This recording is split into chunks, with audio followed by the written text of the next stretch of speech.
Hi, welcome back, and thanks for joining this session today. We're going to be looking at starting resource management, and we're going to continue our journey in terms of coverage of learning outcome 2. Now, in this particular learning outcome, I've opened the unit specification sheet for the unit just to go through briefly what is the learning outcome about, what is the indicative content, and what are the assessment criteria that we will be covering with the use of presentation, some discussions, and obviously some videos that I've got, which I would want to show you. Now, today's learning outcome focuses on understanding the importance of physical resources for business. So it says understand the importance of effectiveness of physical resources for business. There are 4 assessment criteria in the past, 2.1, 2.2, 3, and 4. And then there is one merit evaluation criteria, which is basically looking at understanding how waste management or how resources can be saved from wastage. And here we will have to take some examples to be able to cover this particular task. And what we're going to do is essentially look at a few articles, primarily in terms of understanding, through a case study in terms of how waste can be reduced, with regards to saving some of the environmental, let's say, when I say, let me rephrase that. So what we want to be able to do essentially here is talk about ways in which we can reduce the wastage of natural resources which we extract from the earth, and even in general resources. When we talk about businesses which are in the services sector in general, how do we become more productive, efficient, and how do we reduce the wastage of this, wastage of resources like financial resources, physical infrastructure, anything which is being extracted from the earth. The idea would be to try and look at some examples to understand reducing of wastage of natural resources. The other bits that we are going to be looking at is how do we understand what are physical resources, how they are monitored and managed. We'll be looking at the impact of wastage on business in particular in the second assessment criteria. And then the third one would be to look at cost of technology failures, if at all they happen, and if there are businesses, organizations which are using technology, we want to find out if there are, let's say, lapses in terms of, faults or issues with technology and the usage of technology, then how would that impact the business? And in terms of, resources in general. So, for example, I'm using Zoom as a resource, which is a webinar software, to be able to conduct this particular session. If the internet is to go down or if the bandwidth is not adequate, then what we are going to see essentially is that at some stage, you will see that the adequate use of technology has not been done. And obviously, people will lose faith and reputation on this particular, platform.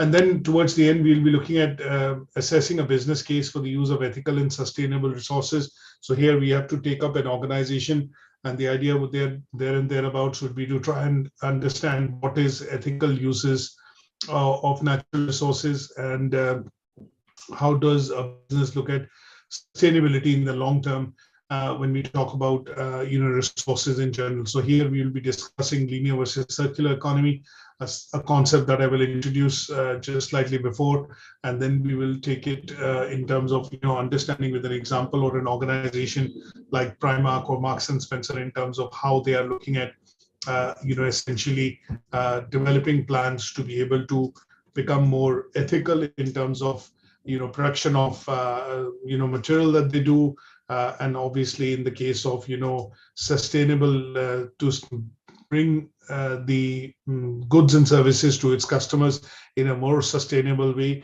which will allow the planet and also the company to achieve net zero carbon emissions by 2040. So here the idea would be to try and understand this particular learning outcome with the help of a case study or an example, and that is what we will do as we go along in the study of this particular learning outcome, which is understand the importance of the effective use of physical resources. So let's briefly get into a bit more detail, but I'll switch you over to the presentation, and this is something that I'm going to discuss and use during the course of our discussion with regards to the coverage of learning outcome 2. So as you can now see my PowerPoint slide. What I want to do is make sure that you are able to, see this clearly, and let's look at, diving into a bit more detail to discuss this outcome. Now, in terms of the indicative content, there's a fair bit of indicative content across these 5 assessment criteria, 4 in pass and 1 in merit. We're looking at first understanding what is a physical resource, management and monitoring of it, then what is the impact of wastage on a business if we look at physical resources, and then look at how does a business avoid technological failures, which is going to be leading to which will basically affect the business and its operations. And towards the end, we'll need to discuss with a case study, which is, and I've taken up Marks and Spencer Plan A, Our Planet, and that is what we will use to discuss how to conduct business ethically, and also at the same time looking at understanding how the business would produce goods and services which would primarily be sustainable. Some of the key bits that I would want to get into in terms of understanding bits of let's say key terminology would be at this stage looking at understanding what are physical resources. So how would you essentially look at physical resources in general? So when we say physical resources in general, hi Charlotte, thanks for joining. When we talk about physical resources in general, what we are looking at is talking about goods, infrastructure, machinery, space, production facilities, or any sort of equipment which can be essentially used and classified as a tangible resource, which is basically what a physical resource would be. So in this case, when we look at learning outcome 2, the majority of the learning outcome 2 is focused on understanding the importance and usage of physical resources. So here we are going to be covering things which are primarily related to business, how and what kind of physical resources does the business need. We'll be looking at impact of the wastage of physical resources and technological failures in particular. If it is to happen, how does technology and its failure affect the business, and what kind of resources when we talk about technology can be used by businesses to conduct day-to-day operation. And towards the end, we are looking at understanding through a case study how businesses can ethically use natural resources, make their business much more sustainable, and have a responsibility towards the environment. Now, I've just covered briefly physical resources. So physical resources, an example of this would be, imagine a production facility or a firm which uses machinery to produce goods, would be using physical resources like machinery, office space. At some stage when the goods are produced, they will be using things like transportation and storage facilities, and they would be all classed and vehicles essentially to be able to transport goods from the production line to the warehouse. They will all be examples of physical resources which the business would need essentially to conduct its operations on a day-to-day basis. Now, if you talk about services-based business, then in some cases, when we talk about services-based business, what you're going to be looking at is that these businesses essentially would be looking at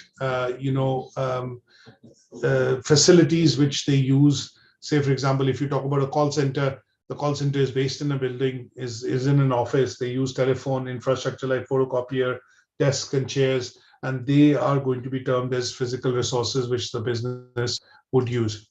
Now, I've got a short video that I want to play, and this video essentially will help us understand what do we mean by physical resources. And I want to play this video so that what I've made you understand as of now with the use of physical resources is I want to basically have this video run, which will talk about different types of physical resources and bits and pieces in terms of what all and how they are classified. So let's listen into this short video. So able to see the screen? Yeah. Okay, that's great. Thank you. Every business needs resources, whether it's people, money, suppliers, or time. The physical resources include tangible items that are necessary and available for a business to function. These are items that take space, have a value, and are used in the operation of the company. Physical resources are necessary for all types of business. Product-based businesses use physical resources for providing the goods for sale and for the operation of the business.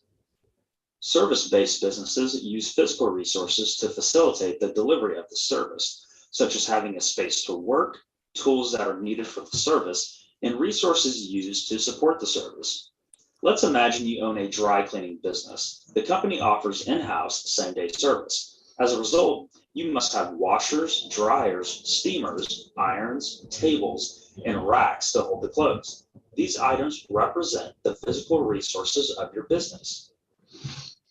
Materials that are resources are raw goods that will be used in the production of other products. For a kitchen supply factory, an example of a material is metal, something to shape and mold into forks, knives, and spoons.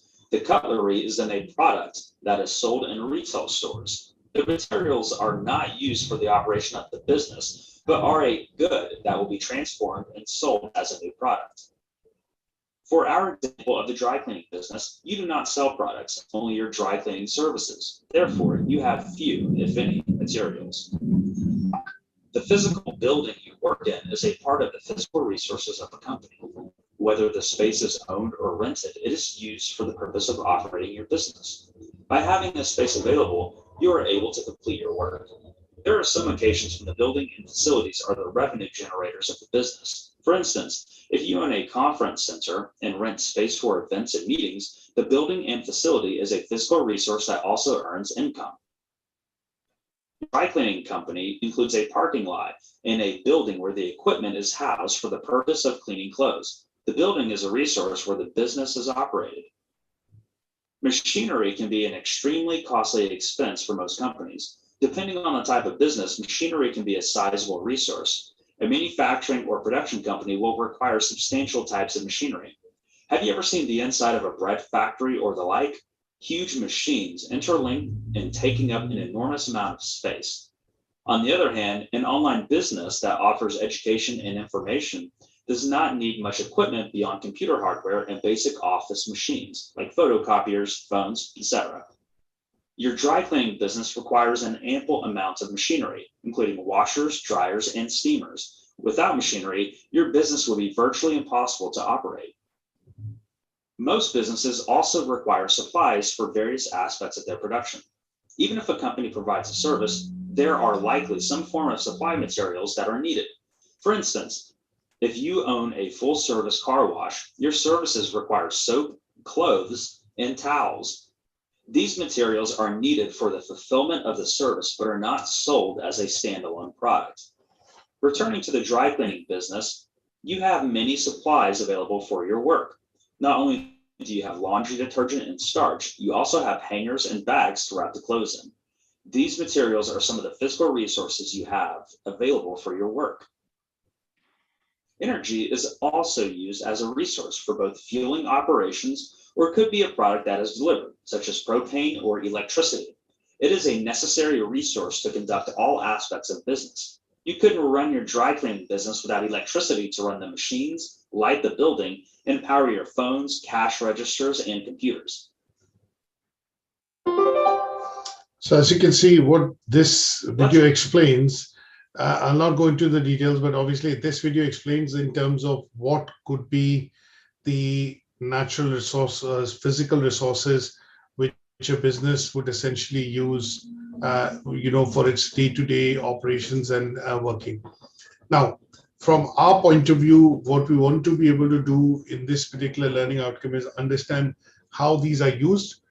What are they capable of providing in terms of support to running the day-to-day operations of business?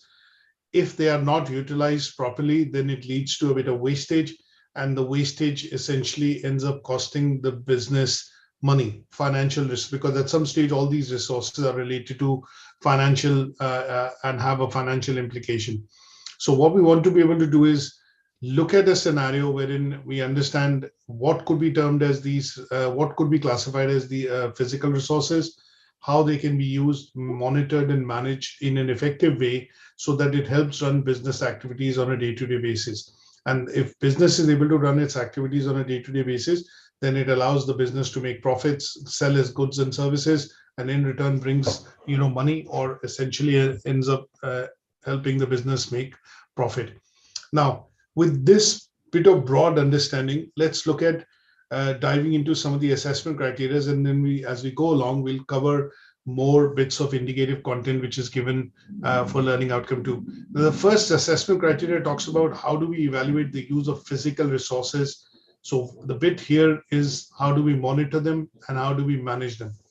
Now, we can take up any example, any kind of an example here to be able to understand that, how do we, first of all, look at physical resources, but because we need to talk about them from a business perspective, we need to look at taking up a case in point, or for example, a company into account, and that would be used, to maybe understand this particular learning outcome in a bit more detail, and it'll make sense.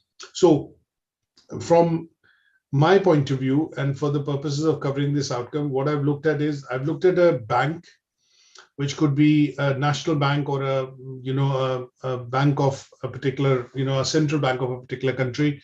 And I'm looking at taking an example of a bank in a developing country, because what we want to be able to look at is pick up an example of a company or an organization which is going to be used, or which is going to be based on physical resources and has a lot of uses of those physical resources. So banks in particular, when we talk about, just to give you a bit of a background and so that we have a context here, the reason of choosing a bank or an organization like a bank is because banks are on high street. They have different branches, which will obviously require physical, infrastructure in terms of outlets, furniture, other technological, enablements like PCs, usage of internet, broadband. Then they also would need staff and employees to be able to work in the institution to be able to offer customer service. And a bank as an institution, or as an example, will also allow us to, I would say, duck and dive into understanding if we look at a business which is more in the primary sector, which is more of, farming and agriculture and fishery and stuff, but in the secondary sector, which is more of production, engineering, and then also a business which primarily looks at tertiary side, which is primarily basis the services, its staff and its infrastructure and the physical resources are used to provide services to consumers. So here, I have not taken a primary business. I have taken a business which could, or an organization example, which could be classed into something which is a secondary sector or a tertiary sector. And a bank was nicely fit into that particular example, because bank at one stage, when we look at the bank itself, literally would require space, office furniture, equipment, vehicles, different types of physical resources, which could include, office facilities and other natural resources to be able to set up.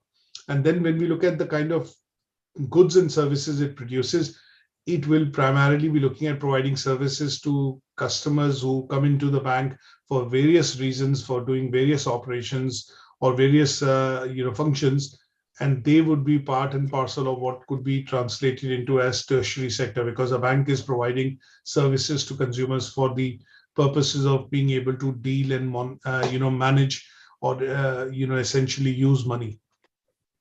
On the other hand, a business that I've taken, which I would change from Primark. Initially I thought I'll take the ABP or the Primark group, but changed it over to Marks and Spencer. And the reason of choosing that business as an example here, before we begin discussion on this task, is to look at task 2.4, which will be closely related to understanding what physical resources the company uses for producing its goods and services. But then look at the second aspect of it in terms of how do we build a case, wherein how do we build a case and get some understanding on how the business actually ethically functions and has the responsibility of looking at use of natural resources in a sustainable manner, so that it is able to protect the environment and play its role in terms of reducing carbon emissions. So in order for us to do some of the tasks as given in the assignment brief in this particular unit, specifically for learning outcome 2, we would require to have at least 2 different type of organizations to be able to dwell further and then explain the use of physical resources, how the monitoring and managing of these resources is done, what constitutes resource wastage, and then looking at technological failures, in particular one aspect in terms of physical resource. If it fails, how does it affect the business? And then last but not the least, because of the technological failure, again, I would relate this to the bank here in particular, because if the ATM fails, or if online banking, for example, the website of the bank crashes, I'll be able to relate to this particular example that we've taken for assessment criteria 2.3 later, and that would help us in assessing the cost of technological failures for a bank. How would it lose business? How would it not, how will it lose customers and financial transactions? And how will it create a backlog? Because it's all on the back of the usage of technology, which banks employ in terms of transacting, and customers use while transacting or basically doing financial transactions. Now, the first part tends to be very simple, is because we are looking at talking about physical resources. So when I talk about these two companies or two organizations that I've taken as an example, it's easy for me to quickly classify what could be the physical resource requirement for a bank. It could be space, planning required for opening other branches, placement of ATMs and things like that. And then in some cases, when we do see, cash being transported from one of the branches to these, other branch, or from the head office, you would obviously need transport, which are going to be, sometimes we do get to see these group 4 vehicles, and it says at the back, the police follows this van in order for robbers to be, in order to act as a deterrent for robbers or people who are having other ideas.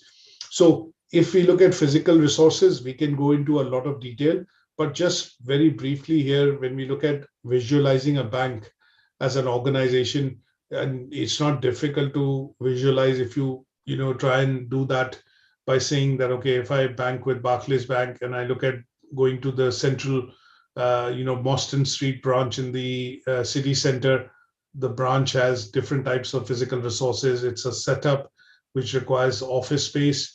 There are lots of employees working in it. There's equipment, desktop, desk, furniture, PCs, internet. There are usage of machines, note counting machine, ATMs, and things like that, which could be classed as office equipment. And then there is use of P&A system and other display systems, which basically could be a TV playing an advert, or a P&A system making some announcement, who's next, or the tellers having some sort of visual sign. So lots of physical resources of the in terms of requirement can be looked at. And then we look at the other side, which is what kind of range of services it provides using the equipment, technology, this infrastructure. It is providing financial transactions and these kind of services which customers are coming in to do banking with at the branch. And then here, because we are looking at evaluating physical resources, so obviously in this case, we need to again further drill down to say, okay, the space in the branch is utilized for keeping records, files, documentation, brochures, flyers, which the bank might be passing on to customers for them to get additional information. And what you have to do is basically go about by visualizing the organization. You could take your own place of work, use that as an organization, and just basically list out what are the physical resources that you use, or does the organization use on a day-to-day basis. And you can make a list of it, either put it on a table, or you put it on, you put it across as a bulleted list by classifying them into major categories. Now, in terms of understanding that, if I go beyond the branch and we start to look at places wherein how we see, space being utilized, sometimes we could see that, we could really say that the space is also being mismanaged. If there is a clutter of files, if there is a lot of space which is being not used properly, things like if there is not a proper seating area for customers and there's only a place for standing. In some cases, you see untidy or wires sticking out when PCs and other equipment is installed. Now, in those cases, what we will see is it does not just create a health and safety hazard, but it will mean that the space utilization has not been done properly. So in some cases, what we need to be able to do is when we talk about managing the physical resources, we need to be looking at how the space in the branch or the outlet that you visit for the bank is being managed. So is there a proper customer service area or a waiting area? Are there enough counters for tellers for the customers to be able to withdraw money or deposit money? Are there facilities of ATM within the branch that the customers can use? Is there a cabin, or are there some meeting rooms or cabins available in which customers can do one-on-one consultation on, say, mortgage applications, loan applications, or opening a bank account, and various things that you need to look at in terms of how the branch would organize itself. Now, here we must look at how the bank would be looking at providing services to its customers when they are visiting the bank during peak hours. So are there enough counters available to be able to service customers when the peak hour hits? So for example, from 9 in the morning till 2 in the afternoon, they will be classed as peak hours. And if the branch is extremely busy, how are the physical resources being used and managed to be able to provide effective services to its customers? So with that visualization of either your own organization or the example of the bank that I've taken, we need to be able to do and understand how physical resources are organized, how they are managed, and they are monitored to be able to ensure that customers are able to get quick and efficient service when they visit the branch for either withdrawing or depositing the money or for any other transaction that they need to do. Now, one of the things which I would also mention with regards to this would be that if you choose your own organization and go about doing it, then here what you have to do is in the task itself, list out, there are three things that you have to do. One, you have to list out what physical resources are utilized by the business. Second, what kind of monitoring or monitoring is used to ensure that these resources are being utilized to the utmost capacity, or are being used in a way that they are able to provide these services. And the third part would be to try and also briefly explain that why is the resource not managed properly within the organization. So in some cases, in the bank, for example, if sometimes what we do get to see is that a lot of banks have a lot of open foyer areas wherein customers can actually come in and stand. But some of the things like enablement for disabled access or wheelchair access is not there in some of the branches. If the branch is on the first floor or not on the ground floor and it has a stepped entrance, in some cases, if the wheelchair access is not there, then they need to be able to put that as a notice or advertise that outside to say that the branch does not have wheelchair access, which means inconvenience to customers is not caused, because customers visiting the bank would basically know very clearly that this facility does not have access, for disabled access for wheelchair customers. And one of the other bits which I would mention is that a lot of companies or businesses use techniques to effectively manage, what are called, the physical resources. So some of the bits that we need to mention here, and if I just quickly insert a slide, which is managing of physical resources. And here, if we do take, examples of, managing inventory, for example, if I have to look at managing inventory, sometimes we use techniques like just-in-time production. Now, this is a Japanese terminology which Toyota as a company introduced. And what they decided was, when they were looking at manufacturing cars on a large scale mass production, what they realized was that there was a lot of costs associated with carrying inventory. And at some stage, they came up with this system called just-in-time, so that all the raw material resources, if they were supposed to be, if they were delivered to the factory just in time for the production to start, would actually help in reducing, costs primarily for inventory storage and for inventory movement and, retrieval from the warehouse to the production floor. And that, when it was implemented in Toyota, significantly lowered the production costs for some of the models that they were trying to produce, mass produce, and then export from Japan. Now, there are other bits that are also used, but predominantly when we talk about managing of physical resources, specifically in production facilities, when I talk about secondary businesses, they would be more or less related to what I would say is going to be inventory management. The second technique that we need to be looking at and also talk about is what is called the stock control or stock management systems. Again, this is a technique which is basically used to manage stock. When I say manage, means track the stock, supplies, delivery of it, and how much can be produced from the raw material, how many finished goods, or what is the number of finished items which can be produced, is something which this particular system tracks.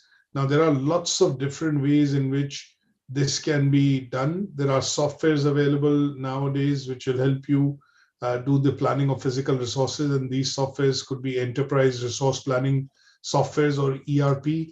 So I don't know whether have you heard the term ERP, enterprise resource planning? Okay, so these are terms.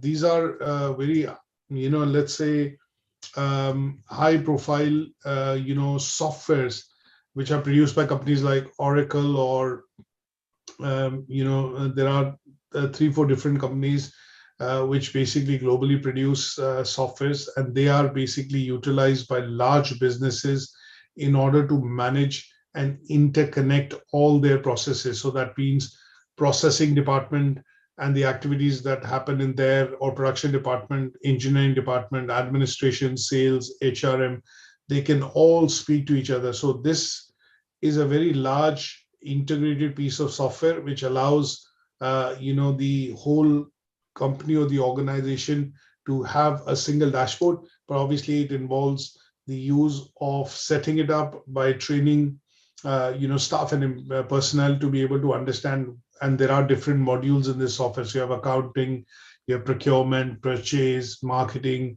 you have compliance side of things, financial side of things, HR side of things.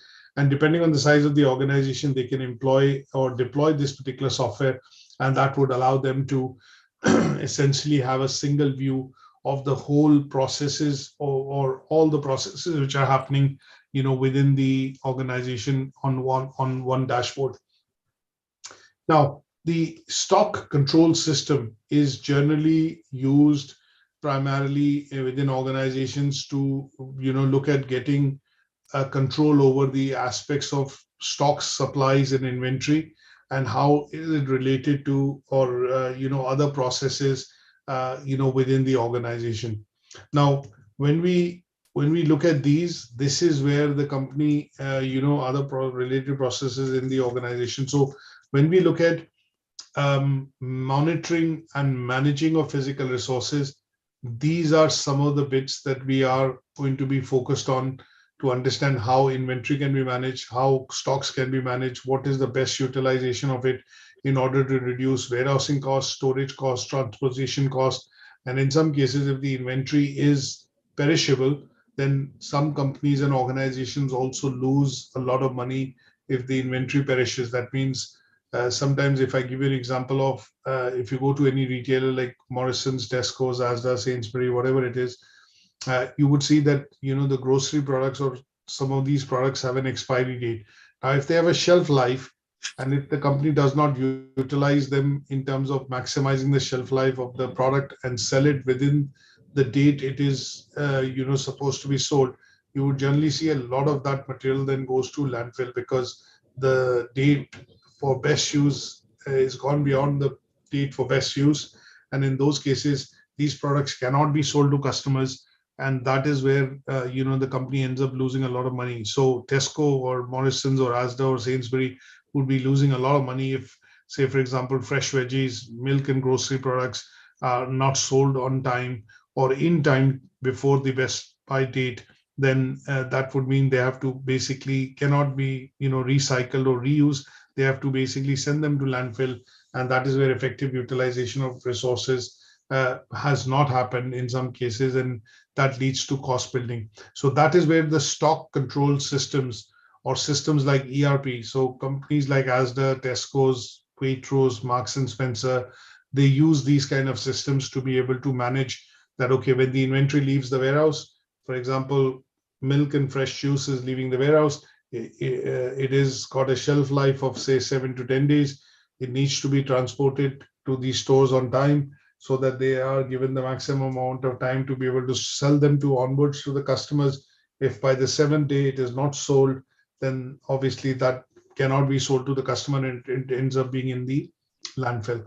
So here, the idea would be to focus on picking out in task one a business wherein you can define what are the physical requirements in terms of resources, then talk about what are the problems which the company could face if these resources are not deployed properly, and then take up an example using maybe if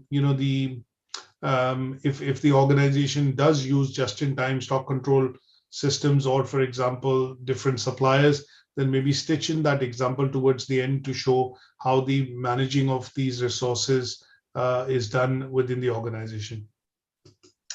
So any questions on this so far? No. Okay. Now, when we go to the second assessment criteria, we're looking at talking about measures that can reduce wastage of resources. So here, when we talk about, the modern day culture that we have become, used to, we've become a throwaway society. When we throw large amount of material to, after usage, things like food, clothes, lots of material that we use in the house or within the offices, things like paper, plastic glasses, or coffee mugs and things like that, they all end up going into a landfill because what we are doing is we are basically using them once and then straight away throwing them away, which is creating a lot of waste in the society in general, and that is obviously creating different challenges or different sorts of challenges for companies in order to better manage the waste which is being produced. So when we talk about mega cities, one of the key things which has now been looked into when mega cities are being designed and created around the world. So when we talk about mega cities, London is a mega city because it has a population of 14-15 million. There is when we talk about the population and the kind of services which the population would want, maybe use of electricity, water, housing, that's a mega city because of the population, these are termed as mega cities. Now, a mega city is essentially a city which has a population of typically more than 10 million people. So that is the definition of a mega city. So when we look at visualizing that what kind of waste this mega city would be producing. So when we look at mega cities around the world, things like cities like Paris, you look at cities like Shanghai, Beijing, Delhi, you look at Indonesia, which is Jakarta, which is the capital, Singapore, you look at New York, Los Angeles, you look at California. Within California, you look at San Diego, for example, or you look at some of these big cities which have a population of more than 10 million, you would see that they have lots of pressures on, there's a lot of pressure on resources. Now, whether it's natural resources or physical resources, there are lots of pressures. So when we talk about this particular aspect of how do we reduce the impact of, resource wastage, we need to be able to look at how do we reduce the material being sent to landfill. That means material which has not been used, has been used once and has been binned, or things which are not being utilized to their fullest potential and are ending up in landfill or in recycling facilities. And that is putting a lot of pressure on, recycling of resources. So here, the idea is to try and understand what are the impacts which the business can have if proper utilization of resources is not done. Now, we can relate this to a number of factors. The first thing that we would generally see is that if we see lots of wastage being done on these physical resources, we would see that it will drain the company in terms of its business activities. That means there'll be a lot of costs the company would need to furnish or put in to look at disposal of this waste as well. So if you look at Amazon warehouses in general, there are lots of goods, thousands and if not million, in fact, millions of goods are being shipped out every day from different storage and warehousing facilities in the UK. Mhm. I know that in Manchester, there is a huge facility. Now look at the amount of waste they would produce in terms of packaging, or waste which gets produced when a good gets returned to the Amazon warehouse because it was no longer needed. It was probably faulty when it was delivered or broken. And in some cases, when we talk about this, this would mean that it would have reduced capacity for the storage of goods that it needs to sell and ship out to customers if there's a lot of material being returned to the warehouse. So the amount of money which Amazon would be spending on managing this waste, which is or material which is coming back from in terms of returns, which is happening from customers, would create the headache for the planners and obviously the management and staff within the organization here in the Manchester warehouse or facility. So in some cases, this is down to the business because one, it makes a damage on the reputation of the business. If you see a product being returned and a lot of faulty products being returned, then obviously Amazon starts to do a bit of introspection into how the supplier has been listed onto the store and whether the supplier is worthy enough to be listing and selling those goods on the Amazon marketplace. Then they would look at compliance. Is it failing because the goods are failing on compliance, if it's not meeting electrical and safety standards, or some sort of compliance which is required? And that would mean this was not thoroughly checked, and that is the reason why these goods are being returned in bulk. Then, in order for the company, assuming they've got all these returns, but at some stage, imagine if the company has to now do away with these goods because one, it cannot sell them as pristine because they've been opened and returned by a customer. They need to be resold if they are to be repackaged, and obviously they are sellable. And the third is if the company is not able to sell it or relist it in terms of stock. Sometimes in Amazon, when you buy things, you would see you get an option to buy new, and you also get an option to buy used at a slightly lower cost. And that is where if the company tries to, obviously as a seller, Amazon would try and, sell some of those goods at a cheaper price if they've been returned. But in some cases, you would generally see that they cannot be resold because of reasons of not meeting compliance or meeting the standards, or the original packing itself is not available for it to be resold. Then in those cases, you would generally see that this would become a headache for the facility to be able to do away by disposing of the item or the inventory. And that would also mean that it will have to spend costs in terms of disposing it. That means either sending it to a recycling facility or disposing it essentially in terms of destroying it. And that would mean there are costs which are building up for the business in general. So waste and reduction of waste is a key objective within all businesses, whether you are in the primary sector, secondary sector, or the tertiary sector. Mm-hmm.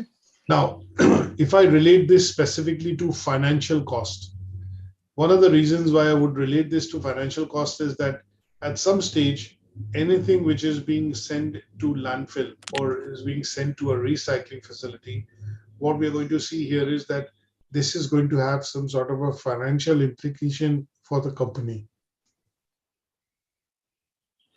And when we talk about the financial implications of on the company, what we are looking at basically doing in this case is that the product which has been produced, has been shipped, has been transported, and then returned back, the company has certain costs which are not recoverable. Things like the courier cost, postage cost, transportation cost. And in those cases, the company has already started to make a loss on that product. So there is no way that they can break even. Now, on top of it, if we add the corporate social responsibility agenda, the company is also then contributing in terms of transportation, relocation, or movement of that stock from one warehouse to the other in terms of carbon emission, as well. And in those cases, when we look at the goods being moved and goods being returned or not being utilized by the customer for the intended purpose they were ordered, you would see that these are all costs at some stage we can equate to on the financial side, and that would put pressures on the balance sheet of the company. So one of the points that we could say is that if companies do not utilize resources effectively, in other words, there is wastage of resource and material, then this has a financial implication, which is the balance at the end of the month or at the end of the year, an implication on the balance sheet and the profit and loss of the company. Is that okay? Yeah. Now, one of the other things that you'll also look at is that when companies look at improving efficiency, they want to produce more goods. For example, they've imported some raw material and they want to get more, goods and items prepared from it. They would look at also trying to look at ways and means through which they can build efficiency. Now, efficiency means proper utilization of the resources as far as the organization is concerned. And that proper utilization, just to give you an example, would be a case in point is that assuming we look at the granary or the silos that we have in which the government actually stores granary.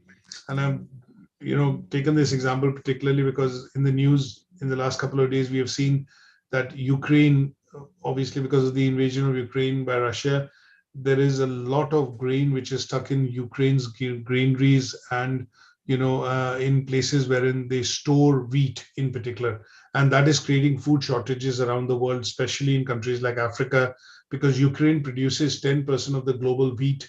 It is responsible for 10% of the total global wheat production. So when we look at how does Ukraine, and how does the government, and obviously because of the war which is going on, how does the government actually increase increase the export or get to the rail yards and then help in the export of these grains so that they can be sold off in the market, and in return the country could essentially realize and get money.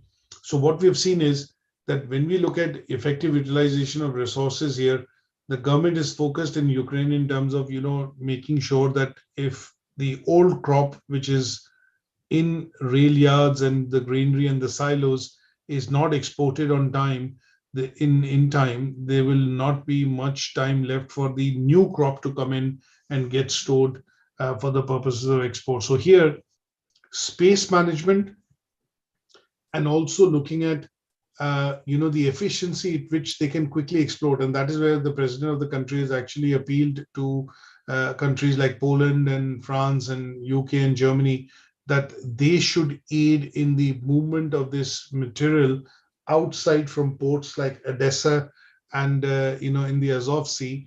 And that is where, as a country, at a country level, the government, which is facing a war situation, is actually trying to utilize effectively the resources which are already there in the country in order to realize money, and in some cases in lieu of that basically get weapons to be able to fight the Russian army. So a long-winded example here, to be honest, but the idea there is and thereabouts is to try and explain how does resource efficiency come in.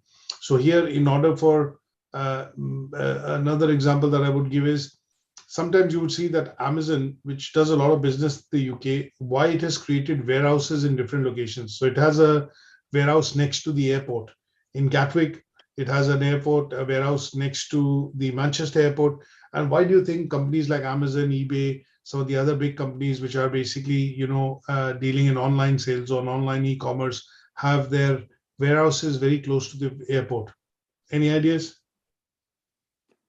Less transport costs. Absolutely. So in short, in order for them to look at utilizing less, spend less cost on fuel, transportation, storage, what they want to do is they've created warehouses which are next to the airport. So if material lands from air freight, straight away comes out of the airport into the warehouse, and there it is sorted and then can go onwards in terms of delivery to the customers. So here again, the effective utilization of the space, having a warehouse next to the airport wherein it's easier for the stock to come in and go out, makes it more efficient for the company to be able to meet customer demands in a much more effective and faster way. Now, sometimes what we do is, adding to this quick example, is sometimes when we are looking at ordering something on Amazon, I think one of the main things that we end up doing is we take it to the basket, add it to the basket, then take it to the checkout. But before we press checkout, what we look at is the expected date of delivery. Sometimes if we do see an item that we are interested in buying is not coming in on time, then what you do is you start looking at other options or venues through which you can actually buy this cheaper and in some cases faster. So if the material is to be rotated in such a way that it is to move from one warehouse to the other or from one country to the other, and that adds up to the delay in times, Amazon loses hundreds of thousands of customers in terms of sales on a daily basis. So that is where effective utilization of these resources has to be done. And we can obviously prove by example of this, the Amazon warehouses next to the airports, to say that the resource wastage in terms of inventory, storage, transportation cost impacts the business and the balance sheet overall of the company. Now, here, just for the purposes of introduction, I want to introduce two terms. There is something called linear economy, and there is something called circular economy. Have you heard about linear economy and circular economy? No. Okay. Now, when we look at organizations of, or if we look at maybe 20 years back or 30 years back, we talk about linear economy because this was based on you make it once, you use it, and then you dispose of that material once the function of the utility has been done. Now, examples of linear economy were that sometimes when you look at, say, for example, single-use syringes, for example, even we use them today, but there are lots of places in which what we do is we use the material which is produced from natural resources. We use it only once and then obviously dispose of it, and it goes into waste. Now, if we use this as a concept going further, because resources are finite and there is only so much natural resources that we can extract from the Mother Earth, this concept of linear economy, that means make once, use once, and then dispose, is actually slowly and gradually fading away. And what we are moving towards is something called the circular economy. That means we make the goods, we use them at some stage when they've been used and their lifespan is finished, or we have taken out the full usage of that good, then they are recycled essentially to make another form or another type of goods, or maybe the same type of good. And that is where the concept of recycling is being brought in. And this would be compared to use once and dispose, to vis-a-vis use, recycle, and reuse will be the concept of what is called the circular economy. Is that okay? Yeah. This as a concept has been proposed, by the MacArthur Foundation. And obviously what we are trying to move and do right now is, when we talk about natural resources conservation, when we talk about the earth, reducing the carbon emissions, reducing and changing let's say technology and processes which businesses follow to be able to make them more responsible towards the environment. What we are seeing is a shift from linear economy to a circular economy. Businesses are being made accountable, and the use of corporate social responsibility and or responsibility towards sustainability and other bits are basically being driven in, and this is leading to transformation of businesses, from linear, the businesses and the economy from linear to a circular economy. Now, the third assessment criteria that we need to look at in particular with regards to this particular learning outcome is, looking at the cost of technology failures. What could be the cost? We have to look at, by taking an example, assessing the cost of technology failures or technological failures which a business could face if they use and depend on technological resources for providing goods and services to its customers.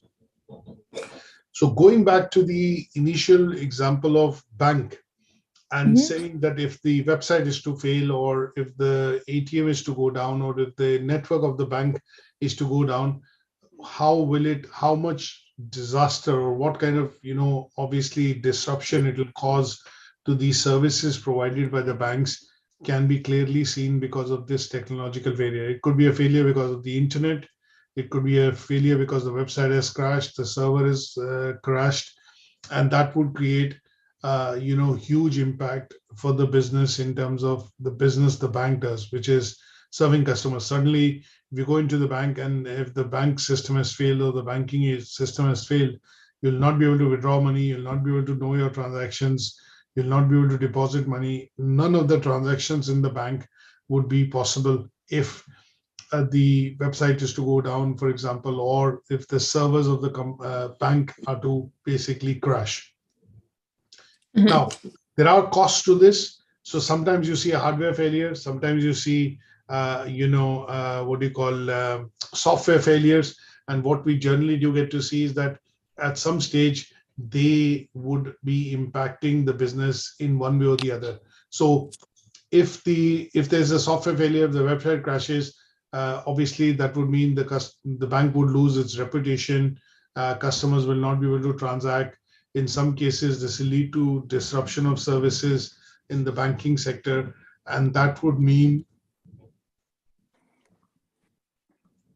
essentially mean that the bank would essentially lose a lot of money, which could be financial costs in terms of transactions that the transactions that it does for customers and the money it makes on those transactions, it will be lost. And sometimes we see that customers also change their banks. It's because that you don't have adequate facilities. Like, for example, if you don't have an app for the banking, you can't use banking on the mobile. So when we look at going back 5-6 years or during the financial crisis of 2008 and 9, you see a lot of banks invested heavily on online banking and driving some of these transactions online. Now, if today the failure, if the technology, which is basically what they've set up, if it fails, and if we look at evaluating the, let's say, the costs which the banks would incur because of this, failure of technology in terms of running either the website or any of the systems, would be unimaginable, because this would lead to a, much larger chaos for the bank and headache, because, at some stage when it goes back on, there will be many customers coming back to do the transaction, and that is where, it cannot afford a technological failure on this side. So that is where, generally you would see that companies would invest in something called backup systems, and then also have data on cloud, so that if something of this sort is to happen, then they are able to, essentially put a backup system in place, which will allow the services to continue for the time being, until the rectification of these failures can typically happen, from the IT side. So here, my suggestion would be that when we take up an example essentially of technical failure, I could also quote an example of NHS. And I think a couple of years back, when we look at the NHS was trying to install a centralized IT system, we did see that there were a lot of crashes of the system which happened, because of which surgeries had to be postponed or operations had to be postponed. And that meant that customers' lives, in terms of patients' lives in this case, were put at risk, because critical surgical operations or critical operations which were required to be undertaken could not happen. And this could also mean that sometimes, I think last year during COVID or just before COVID, we did see that there was a hack or an attack by hackers on the NHS system in certain areas, which meant that the system went down. And again, this disrupted the services which NHS provides to its patients. So operations had to be cancelled. Customers had to be turned away. When I say customers, patient had to be turned away, because important treatments could not have been possible because of the equipment not working or not speaking to other equipment within the setup or hospitals in general. So the cost of technological failure, if it happens in, say, your local fire station or at the police station or at the NHS, is going to be disastrous. And that is where you could pick up one example and explain what is the cost in terms of loss of reputation, financial loss of business, and obviously, let's say customer complaints, and these are, costs which a company needs to foot the bill for if technology fails, on the day of the usage or at the stage at which the customers have become dependent on it. Is that okay? Mhm. Good stuff. Now, the last assessment criteria on the PASS side talks about taking up a business case to understand how ethical and how businesses can, operate ethically, and what kind of, plans they can put in place to ensure that the business that they are conducting and doing is sustainable. Now, here is what I would want to do is share a bit of a report or a plan which Marks and Spencer has on its website. So I'm going to put this link onto one of the slides, so that what I would suggest is, in one of the slides, I've already mentioned this, but I'm going to put the link on so that for a better understanding, what you would need to do is go and read the Plan A report, which Marks and Spencer has put in place. And this plan, which was launched by Sir Stuart Rose, then chairman of Marks and Spencer, way back in early 2010, between 2007 to 2010 and 11. As a management, they approved this plan, which was to save the planet. And the idea there and thereabouts was that Marks and Spencer would become carbon neutral. They will look at sourcing goods ethically from farmers in terms of cotton, and obviously the production facilities that they have in developing countries like Vietnam, Bangladesh, India, China, Egypt. They would be paying, ethical wages or minimum wage to its workers who are producing goods, on behalf of Marks and Spencer. And obviously, these goods, which are clothes in particular, carry Marks and Spencer label. The company adopted this Plan A, one, to look at sustainability towards the planet, and also to look at ethically dealing in, bring, or let's say, become more ethical in their dealings in terms of supporting the local population in terms of, sustainability. And obviously, as an example, paying minimum wages to workers, making sure that the conditions in which these factories and workers operate, is something which is tolerable, and obviously meeting a minimum standard which has been set by the government, or, as per their own guidelines within the UK, setting those minimum standards to be able to ensure that, these facilities provide adequate safety, and also, let's say the operational setup for workers to be able to produce goods on behalf of Marks and Spencer. So I would suggest that if you read this particular website and go through these 2-3 pages, it's about a 10-minute read, but it very clearly explains how Marks and Spencer actually, because we need to talk about a business case in this particular task. So what we need to be able to do is ensure that in the business case, take up Marks and Spencer as an organization, and then talk about how they are looking at ethically and doing business ethically, and also committed to their Plan A. They are trying to drive sustainability within the organization, and looking at doing their bit towards their workers, towards the factories, the suppliers, and obviously the community and environment in general, to drive this side of the business. Is that okay? Yeah.